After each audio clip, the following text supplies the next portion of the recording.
light is really tricky because when I break down the different places in your day that you should be getting light, some of you are going to catch that you're missing some really pivotal moments in which your brain or your eyes specifically need to register different types of light. So let's start with the beginning of the day and the end of the day. When the sun comes up, there is a red glow in the sky. So we go from dark into light, and that in-between stage gives us this red glow. So a lot of you have heard about people that are in process of red lighting their house everywhere, red light bulbs. A lot of people are using red light as a therapeutic tool. There's a lot of reasons that you should use red light. But for the sake of this conversation, I really want to point out that when the sun is rising, there is a red hue in the sky. And that red light actually triggers sensors in your eyes, telling your eyes to turn melatonin off. So when you wake up in the morning, if you're waking up at sunrise, you are telling your body to turn melatonin off and to turn on cortisol. We'll go into this in a moment because cortisol is the hormone that is meant to make you move. So if you're not waking up and seeing that red light, and you're not moving in the morning, we're already off to a bad start. So stick with me because I'm going to break this down so I make it really applicable to you.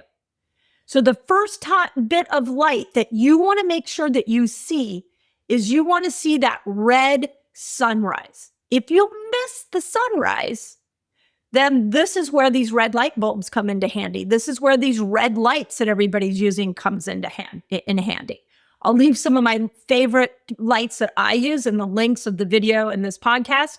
But really, you gotta see red light first thing in the morning to turn off melatonin and start to turn cortisol on. We have given cortisol a really bad rap. Most people scream when they hear cortisol. And what I really want to point out is that cortisol is this hormone that's meant to make you move. It's meant to give you energy in the morning. So we need that hormonal handoff to take place where melatonin shuts down and cortisol kicks in. Another interesting side note is when melatonin kicks off, your body becomes more insulin sensitive. So let's think this through for a minute. You wake up, you see the sunrise, you might be a little sleepy, but your brain starts to look, you can look out the window. If you have a backyard, you can go out. It's best if you're outside seeing the red light. If that's not possible, then again, look at it through a window or get one of these red light bulbs. And all of a sudden, melatonin turns off. And cortisol goes, okay, I got to kick in because we need to go find food. This is what your primal design was built around. Was in the morning, they didn't wake up and read the newspaper. They didn't wake up and go to a job. They woke up and went to try to forage for food. So cortisol came on in the morning in order to make you move. The other hormone that comes on in the morning is insulin. So when melatonin gets turned off because of seeing this sunrise red light, you get cortisol, and then all of a sudden insulin, your pancreas wakes up. So that your pancreas is now ready to make sure that if you eat, that you're going to be able to take that glucose from your food and get it into the cells. More on that in a moment. So this red light in the morning, if you're having trouble sleeping, I cannot emphasize enough how important it is. And I've given you some options there. Okay, second most important time for your eyes to see light is around 1 or 2 o'clock. At the high point of the sun. And the reason for that is you have this massive full spectrum light that is coming in and telling your eyes where it is in the circadian rhythm of the day. So it saw the red light and it goes, ooh, red light, I'm going to turn off melatonin. Then it sees this big spectrum of full blue light. So this isn't the blue light that comes off of your computer or your phone. This is a full spectrum blue light.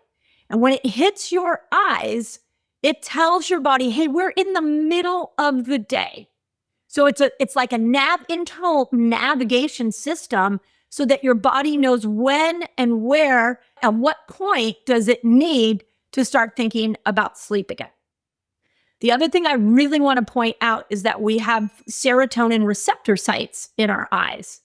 So when you see that full spectrum blue light in the middle of the day, you actually trigger serotonin receptor sites in your eyes so that you can make serotonin. So it keeps you happy during the day. Another primal design. When you stop to think about it, we're so well designed. Our modern life is just taking us out of sync with our own natural rhythms. Now, the key with the midday one is no sunglasses. If you put sunglasses on, you are not stimulating those serotonin receptors. You're not helping the internal biological clock. So you want to go out 20 minutes out into the full spectrum, go for a walk, and make sure that your eyes are registering this blue light so it knows where it is and it can give you a good serotonin surge. Okay, third time of the day with light that you need to see, and that is sunset. So at the end of the day, if your eyes see sunset, the red hue in the sky, then all of a sudden it goes, okay, we're winding down now. And so I need to make more melatonin. So all of a sudden, more melatonin starts to slowly drip into your system so that by the time it's dark out, you're feeling sleepy and ready to go to bed. Guess what? Age Like a Girl, my new book. It's ready for pre-orders. And this is the most personal book I have ever written. And I'm so excited to bring it to you. If you are looking to reinvent yourself through the menopause process, or maybe you're on the other side and you're still looking for that reinvention, I'm going to show you exactly why menopause works in your favor and how you can make it your greatest moment yet. Age Like a Girl. Now, if you are missing these 3 light moments, your internal biological clock that keeps track of the sleep-wake cycles is going to be massively off. So the first thing we want to start with is we want to start with timing our light. Get our body synced up with the proper light. A couple places that we actually mess up with when we're looking at light, and I think you probably already thought about this. Well, a lot of us aren't getting red light in the morning. That's an easy one. A lot of us aren't getting out in the middle of the day because we're too busy working. So we don't get out around 1 or 2 o'clock to get that full spectrum light. And then some of us do actually, especially in the summertime, we do get that sunset because it's so pretty. We go out, we look at it.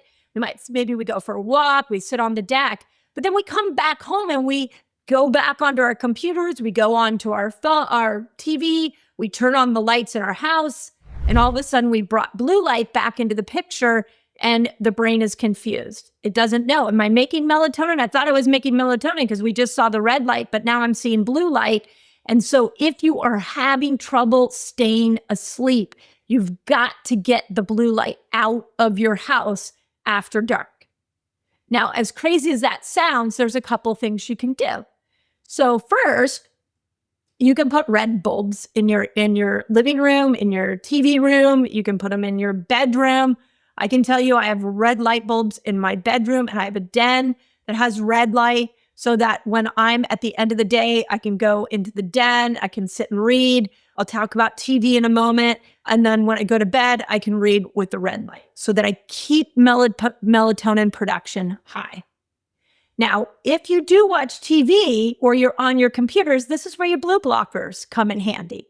This is where you want to wear some glasses to just really make sure that you shut off that bright light going into these sensors of your eyeball. So let's help your body out if you're struggling to sleep. Let's help it out so it knows where it is in the internal clock of the day.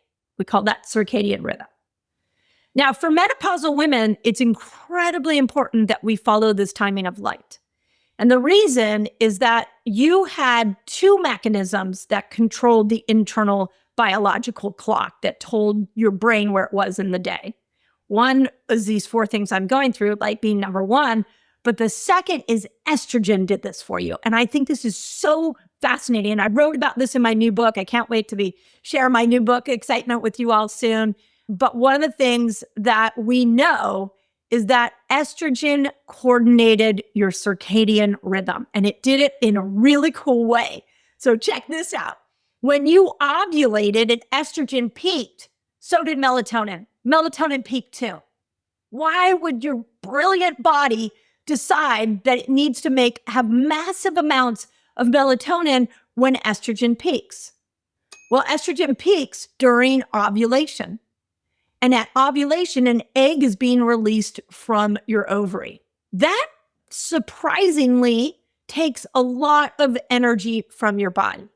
And so you need to make sure that you can sleep well. So your brilliant body already came pre-designed. Then it says, hey, when estrogen goes high, melatonin comes along so that I can make sure that I sleep at night and I'm getting rest and recovery, because spitting an egg out of an ovary, although it goes on every month and we take it for granted, it takes a tremendous amount of energy from our bodies. When estrogen goes away, then all of a sudden, melatonin doesn't know what to do. It's like she lost her bestie and she doesn't know, when am I supposed to show up? I was following the cues from estrogen and now estrogen's gone. How do I know when to show up? So what I'm talking about with light for menopausal women is even more important. So if you think all the blue blockers and the red light and all that is silly and useless, it might have been when you were 25 and 30, but when you're 45, 55, 65, and you're not sleeping, timing these sensors in your eyes to the different fluctuations of the different hues of light is critical. It's critical. Because there's no other way that your body knows when to make melatonin. So I can't point that out enough. It's so important. I don't want you to waste money on supplements. Your body's a miracle. Buy the right ones. Sometimes you don't buy them at all. Check out this video so you don't waste money on your supplement. When we do the same probiotic over and over and over again, what we're doing is we're creating a monoculture in our gut.